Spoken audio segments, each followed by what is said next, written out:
Hello বন্ধুরা, মম and sons blog থেকে আমি অর্ঘ্যদ্বীপের মা। তোমরা তো অনেকেই আমাকে চিনে গেছো, আর যারা নতুন বন্ধু, যারা আমাকে চেনো না, আমার এই ভিডিওটা তোমাদের সামনে গেলে তোমরা অবশ্যই লাইক, শেয়ার, সাবস্ক্রাইব করে দিও আমাকে। আর আমি অর্ঘ্যদ্বীপের মা, আমি একটা নতুন ব্লগ নিয়ে আজকে তোমাদের সামনে আসলাম। আজকে খুব একটা মজার গল্প বলবো, গল্পটা তোমাদের খুবই ভালো লাগবে। কিন্তু একটাই কথা, যারা নাস্তিক, যারা ঠাকুর বিশ্বাস করো না, ঈশ্বরে যাদের বিশ্বাস নেই, তারা যেন খারাপ কমেন্ট করো না, তাহলে আমার খুব খারাপ লাগবে। আর আমি মানে মানে ঈশ্বরকে ভালোবাসি, কিন্তু ঈশ্বরকে আমি খুবই শ্রদ্ধা ভক্তি করি। আমি জানি যে কেউ ঈশ্বরকে দেখুক আর না দেখুক, কিন্তু ঈশ্বরের একটা অদৃশ্য শক্তি একটা আছেই আমাদের এই পৃথিবীতে। কেননা অনেক কিছুই মিরাকেল ঘটে গেছে, অনেক ডাক্তাররাও, এমনকি আমার যখন অপারেশন হয় বন্ধুরা, তখন আমি ওটিতে বড় মা কালীর ফটো আমি দেখেছি, আমি তাকে প্রণাম করে ওটিতে গেছি। তা বিজ্ঞান ডাক্তাররাও ঠাকুর মানে, আবার অনেকে মানেন না, কিন্তু খারাপ প্রমাণ এই ভিডিওটাতে করবেন না, আমার একটাই অনুরোধ। বন্ধুরা, আমার তো কদিন শরীর খারাপ গেল প্রচণ্ড, তোমরা তো জানো, তাই জন্য তোমাদের সঙ্গে আমি শেয়ার করতে পারিনি, মানে এতটা শরীর খারাপ। আর অর্ঘ্যদ্বীপের বাবা বলছে এইসব, ওকে আমি বলেছিলাম, কিন্তু ও বলছে এইসব কথা কাউকে বলো না, এসব কথা অনেকে বিশ্বাস করে না, অনেকে হাসাহাসি করবে, এতে আমাদের পাপ হবে বা কোনো ক্ষতি হতে পারে, তুমি শেয়ার করো না। কিন্তু তোমরা আমার বন্ধু হও, তোমাদের সঙ্গে না শেয়ার করলে আমি কিছুতেই শান্তি পাই না। আমি এটা সীমার সাথে শেয়ার করেছি ফোনে, কেননা সীমা আমার এলাকাতেই থাকে, আর সীমা আমার অনেক খোঁজখবর নিয়েছে শরীর খারাপে, আর আমাকেও অনেক কি ভালোবাসে, আমিও ওকে ভালোবাসি। হ্যাঁ, যেরকম রামকৃষ্ণ আর বিবেকানন্দের মধ্যে রক্তের সম্পর্ক ছিল না, কিন্তু একটা মনের ভালোবাসার সম্পর্ক ছিল, ওর সাথে আমার এরকমই সম্পর্ক। ও আমার রক্তের কেউ নয়, কিন্তু ওর সাথে আমার বন্ডিংটা খুবই ভালো। হ্যাঁ, কেননা ও সবসময় ন্যায়ের পথে চলে, আমিও ন্যায়ের পথে চলি, অন্যায়টাকে আমরা সহ্য করতে পারি না, সেই জন্য ও আর আমি একমত। তা বন্ধুরা, ঘটনাটা তাহলে শুরু করি বক বক না করে। আমি বন্ধুরা যেরকম দোকান খুলি, বিকেলবেলা দোকান খুলেছি, কি বারটা আমার খেয়াল নেই। হ্যাঁ, তা দোকান খুলেছি, খোলার পরে বন্ধুরা দোকান টোকান সাজিয়েছি, আর অর্ঘ্যদ্বীপ আমি বিকেলবেলা করে ঝালমুড়ি, মটর ভাজা, পপকর্ন এরকম খাবার আনতে দেই। আর অর্ঘ্যদ্বীপ আমাকে বলেই দিয়েছে, তোমার সার্ডার তুলে দেই, প্রত্যেক দিন আমাকে 30 টাকা করে, অর্থাৎ মাসে 900 টাকা আমাকে দিতে হবে, নাহলে ওই ভারী সার্ডার আমি তুলব না। তা ওকে দেই, তা ও খাবার দাবার আনতে গেছে, আমি সন্ধে দিয়েছি, সন্ধে দেওয়ার পরে ও খাবার দাবার আনতে গেছে, আর আমি দোকানটা গোছাচ্ছি। এমন সময় বন্ধুরা তোমাদেরকে কি বলবো, একটা কালো মেয়ে এসছে, কোঁকড়ানো চুল, হ্যাঁ, আর নাক চোখ মুখ খুব সুন্দর, একেবারে মানে অনেকটা মৌহা রায়চৌধুরীর মতন, মানে গঠন পিঠন, মুখের ফেস কাটিংটা অনেকটা আদল। তা আমি বলছি কি, তোমার তো আমাকে বলছে সিঁদুর আছে, আলতা আছে, আমি বলছি হ্যাঁ, 20 টাকা সিঁদুরের ওই আলতার দাম, আর সিঁদুর 10 টাকা দামের সিঁদুরও আছে। হ্যাঁ, বলছে দিন তো। তা বন্ধুরা আমি দিয়েছি। এবার আমি বলছি কি, তুমি কালোর মধ্যে এত সুন্দর, আমি ভিডিও ছাড়বো, আমি তো ইউটিউব করি, ইনস্টাগ্রাম করি, তুমি এত কালোর মধ্যে এত সুন্দর মেয়ে দেখাই যায় না, তো তোমার ফটোটা তুলবো? বলছে হ্যাঁ তোলো। তা বন্ধুরা আমি ফটোটা তুলেছি, তারপরে মেয়েটা চলে গেছে, আলতা সিঁদুর নিয়ে চলে গেছে, আর চলে গেছে। আর এমন সময় আমার একটা খরিদ্দার আছে, মানে উনি ওনার ছেলেকে নিয়ে পড়াতে যাচ্ছে, বললো যে দিদি আমি আসছি, তুমি ততক্ষণে দোকানে সন্ধে টন্ধে দাও, দোকানটা গোছাও, আমি আসছি, ছেলেটাকে পড়াতে দিয়ে আসছি বলেও। তোমরা তো জানোই আমার দোকানের সামনে কালী মায়ের মন্দির আছে, মা কালীর মন্দির আছে, মায়ের মন্দির আছে। তা ওই বৌদি দেখলাম যে মন্দিরের ভিতরে ঢুকলো। আমি ভাবলাম হয়তো বৌদি প্রণাম টনাম করে যাচ্ছে ছেলেকে নিয়ে পড়াতে। তা ঢুকলো, ঢোকার পরে তা আমি না ফটোটা তুললাম, তারপরে দেখছি ফটোটা আসছে না, মেয়েটার ফটোটা আসছে না। তার অর্ঘ্যদীপ এসছে, আমি বকাবকি করছি। আমি বলছি যে তুই থাকলে কত ভালো হতো জানিস, আমার দোকানে একটা কালোর মধ্যে এত মিষ্টি এত সুন্দর মেয়ে এসছে, আমি কালোর মধ্যে এত সুন্দর মেয়ে দেখাই যায় না। আমি ভেবেছিলাম যে আমি শর্টে ছাড়বো, সবাই বন্ধুদের দেখাবো যে মানুষ কালো মেয়েদের নিন্দা করে, যে কালো গায়ের রং পছন্দ করে না, কালোর মধ্যেও যে কত সুন্দর মেয়ে আছে সেটা দেখানোর জন্যে। তা এমন সময় তা অর্ঘ্যদীপ আমাকে বলছে কি আছে, দেখ ফটো ওঠেনি কেন রে? তা বলে তুমি ওই লাল বোতামটা টিপে দাওনি মনে হয়, কথায় কথায় লাল বোতামটা টেপনি বলে ফটো ওঠেনি ক্যামেরায়, লাল বোতামটা তুমি মনে হয় ভুলে গেছো মা, ফটো ওঠেনি বন্ধুরা মেয়েটার। আমি ফটো তুললাম, ফটো ওঠেনি। যাক গিয়ে ভালো কথা। এমন সময় কি হলো, সেই বৌদি ছেলেকে পড়াতে দিয়ে আমার দোকানে আসলো, আর ওই মেয়েটা কালো মেয়েটা আমাকে 30 টাকা দিয়ে গেল, আর ওই টাকার মধ্যে 20 টাকার মধ্যে একটা লাল সিঁদুরের দাগ, বুঝলে তো, লাল সিঁদুরের দাগ। তা তখন আমি ওই টাকাটা বৌনির টাকা, তা আমি টাকাটা কী করেছি ওইখানে রেখে দিয়েছে যে থাক পরে আমি গুছিয়ে রাখবো।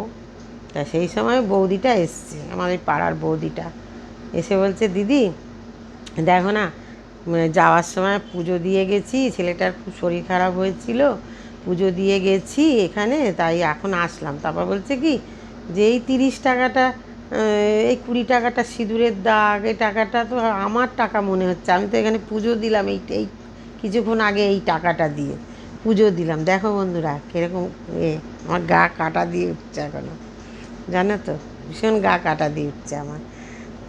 বলছে এটা তো আমার টাকা, আমি তো এখানে পুজো দিলাম, দিদি এই টাকা তোমার কাছে আসলো কী করে? তা আমি বললাম একটা মেয়ে এসেছিলো জানো তো, তার বেশি কিছু আর বলছি না। তারপর আরেকটা খরিদ্দার এসে গেছে দোকানে, তা বলতে পারলাম না। একটা মেয়ে এসেছিলো, সিঁদুর আলতা নিয়ে গেল আর এই টাকাটা দিয়ে গেল, প্রথম বৌনির টাকা। এমন সময় তা বললো এটা আমি পুজো দিয়েছি, আমি একটা চিহ্ন করে রেখেছিলাম পুজো দেবো বলে, এই 20 টাকার নোটের মধ্যে একটা আমি সিঁদুরের দাগ দিয়ে রেখে দিয়েছিলাম। তারপরে বন্ধুরা অর্ঘ্যদীপকে তো আমি খুব বকাবকি করছি, তুই থাকলে ফটোটা তুলতে পারতিস, ভাইরাল হতো এই ফটোটা, কি সুন্দর মেয়েটা কালোর মধ্যে দেখতে জানিস, ফর্সা মেয়েকে বলবো ওদিকে থাক, এইসব হচ্ছে। তারপরে বন্ধুরা আমি অর্ঘ্যদীপের বাবা আসলো, আমি না ঘটনাটা বললাম, তখন অর্ঘ্যদীপের বাবা বলছে এইসব কথা কাউকে বলতে নেই, ঠাকুরের কথা এসব কথা কাউকে বলো না, তোমার ব্যাপার তো, তোমার তো পেটে কোনো কথা থাকে না, সব কথা তো সবাইকে না বললে তোমার শান্তি হয় না, এসব কথা তুমি বলো না। কিন্তু বন্ধুরা আমার তো মানে পেটের ভাত হজম হচ্ছে না যতক্ষণ না তোমাদের সাথে শেয়ার করছি আমি কথাটা। তারপরে তো শরীর খারাপ হয়ে গেল আমার, আর তোমাদের সঙ্গে শেয়ারও করতে পারলাম না, ডাক্তার মানে ওষুধপালা রক্ত পরীক্ষা এইসব এসে গেল, তোমাদের সঙ্গে শেয়ার করতে পারলাম না কথাটা। তারপরে বন্ধুরা আমি বাড়িতে এসে ওই টাকাটা নিয়ে দোকানে গেছি, আবার দোকানে গিয়ে একটা জবার মালা নিয়ে এসেছি 10 টাকা দিয়ে, দুটো সন্দেশ নিয়ে এসেছি 20 টাকা দিয়ে, 30 টাকা, আর আমার দোকান থেকে আলতা সিঁদুর দিয়ে আর আমি মাকে পুজো দিয়েছি। আমি বলছি মা তুমি আমাকে দেখা দিলে আর আমি তোমাকে চিনতে পারলাম না, আমি কি অভাগা। হ্যাঁ, এইরকম একটা মিরাকেল ঘটনা আমার জীবনে ঘটে গেছে বন্ধুরা। আরেকটাও ঘটনা আছে তোমাদেরকে বলছি। আমার না আমার মার আমরা পরপর দুটো বোন, দুই বোনের পরে আমার ভাই, তা আমার মা মেয়ে দেখতে পারতো না, আর আমি খুব মানে ছোটোবেলা থেকে মানে মেয়েদেরকে অত আমার মা পছন্দ করতো না, ছেলেকে ভালোবাসতো। অর্ঘ্যদীপ হওয়ার পরে আমার মার খুব আনন্দ, বলে কালো হোক যাই হোক ছেলে, মেয়ে হলে মানে বড় করে পরের ঘরে হাতে দিয়ে দিতে হয়, এক জ্বালা, এই জন্য আমি মেয়ে পছন্দ করি না, আমার মা বলতো। আর অর্ঘ্যদীপের বাবারা দুই ভাই, আমার শাশুড়ির মেয়ে নেই। অর্ঘ্যদীপের বাবাকে আমি যখন বিয়ে করি বন্ধুরা, আমি লোকে টাকা পয়সা দেখে সম্পত্তি দেখে প্রেম করে, বিয়ে করে, তো ভবিষ্যতের কথা ভেবে। আমি এই ভেবে বিয়ে করেছি যে আমার শাশুড়ির মেয়ে নেই, আর মা ভালোবাসতো না মেয়ে বলে। শাশুড়ি হয়তো আমাকে অনেক আদর করবে বন্ধুরা, কিন্তু এই ভেবে আমি বিয়ে করলাম অর্ঘ্যদ্বীপের বাবা। কিন্তু আমার শাশুড়িও আমাকে কোনো দিনই ভালোবাসিনি, মায়ের ভালোবাসাও সেইভাবে পাইনি, আর শাশুড়ির ভালোবাসাও সেইভাবে আমি পাইনি। তা তখন আমার খুব একবার মন খারাপ হতো বিয়ের পরে। এর আগেও আমি অনেক ব্লকে বলেছি এই ধরনের কথা। তা আমি না মাঝে মাঝে আমার মন খারাপ হলে না, আমি দক্ষিণেশ্বর, আমার বাপ মানে আমাদের বাড়ি থেকে এমন কিছু দূর নয়, কাছাকাছি। তা আমি দক্ষিণেশ্বরে গিয়ে মায়ের কাছে কাঁদতাম যে মা, আমার শাশুড়ি মাও আমাকে ভালোবাসে না, আমার নিজের গর্ভধারিণী মাও মেয়ে বলে অবহেলা অশ্রদ্ধা করতো, আর তুমি যেন আমাকে ফেলে দিও না, তুমি আমাকে বুকে আগলে রেখো মা। মার কাছে এরকম কাঁদতাম। তা একবার কি হয়েছে, আমার শাশুড়ি মারা গেছেন আমার। তা আমাদের কাল ওষুধ চলছে বন্ধুরা। তখন ওই দক্ষিণেশ্বরে মানে আমাদের ডানকুনির ওই দিকটায় মানে একটা নেমন্তন্ন ছিল, মানে দক্ষিণেশ্বর দিয়েই যেতে হবে, জায়গাটার নাম আমার এই মুহূর্তে মনে পড়ছে না। তা আমি অর্ঘ্যদ্বীপের বাবাকে বলছি কি, দেখো কতদিন দক্ষিণেশ্বরে আসি না, আর তার মধ্যে মায়ের সামনে দিয়ে যাচ্ছি, আর যে ওর বাবা বলছে আমাদের কিন্তু কাল ওষুধ চলছে, এখন তুমি কোনো মতেই মন্দিরে যেতে পারো না। কিন্তু আমার মনের মধ্যে ইচ্ছা যে মাকে যদি একটু দর্শন করে যেতে পারতাম কত ভালো হতো। তখন বন্ধুরা দক্ষিণেশ্বরে সব অনেক কাজকর্ম চলছে, ওই ওইগুলো সব হচ্ছে, সব মাটি কাটা হচ্ছে। তখন একটা পুলিশ, আমি ওইখানে নেমেছি, নামার পরে ওখান দিয়ে আবার যেতে হবে আমাকে সেই নেমন্তন্ন বাড়িটায়। তখন পুলিশরা বলছে কি যে এখান দিয়ে রাস্তা বন্ধ, এখান দিয়ে আপনারা যেতে পারবেন না। সেই বন্ধুরা কাল অসুস্থ কি সেই মায়ের মন্দিরের সামনে দিয়েই আমার অবশেষে যেতে হলো, জানো, আর কোনো রাস্তা নেই যাওয়ার।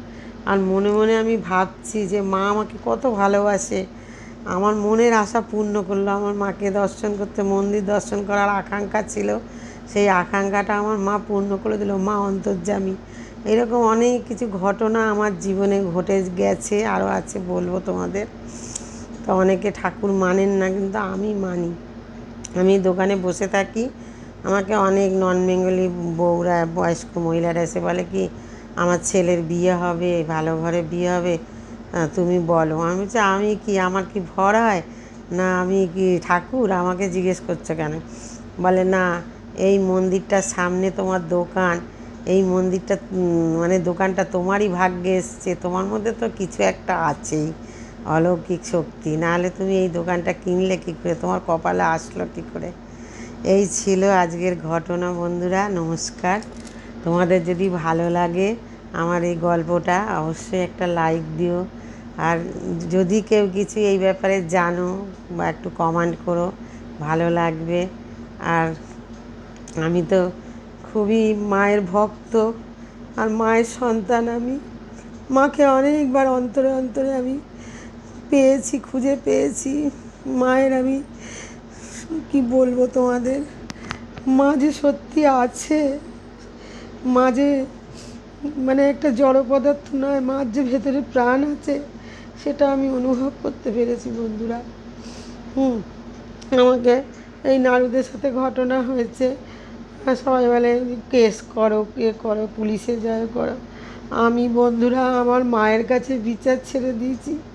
আমাকে খারাপ কথা বলে, যে আমাকে অসম্মান করে, যে আমাকে অপমান করে, আমি মায়ের কাছে এসে মায়ের কানে কানে আমি সমস্ত দুঃখের কথা আমি জানাই, আমার অন্তরের কথা, যে মা আমার সাথে এরকম করছে, আমি তো কোনো দোষী না, আমাকে দোষ করছে, ভুল বুঝছে, তুমি এই বিচার করো। মা ঠিক বিচার দেয়, হয়তো সঙ্গে সঙ্গে দিতে পারে না, কিছুদিন পরে বন্ধুরা আমি সেই বিচার আমি পাই বন্ধুরা। জানো তো, আমার ভাসুর ঠকিয়েছে, 2-3 লাখ টাকা সম্পত্তি আমাদের ভাগে ছিল, দেয়নি, কিন্তু মা আমাকে অন্য দিক দিয়ে অফুরন্ত দিয়েছে।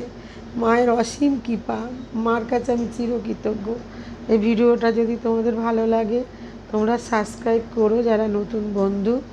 আমার একটাই রিকোয়েস্ট, আমার গল্পটা যদি তোমাদের ভালো লাগে একটা লাইক তোমরা দিয়ে দিও। নমস্কার বন্ধুরা, আবার একটা নতুন কোনো ব্লগে দেখা হবে তোমাদের সাথে।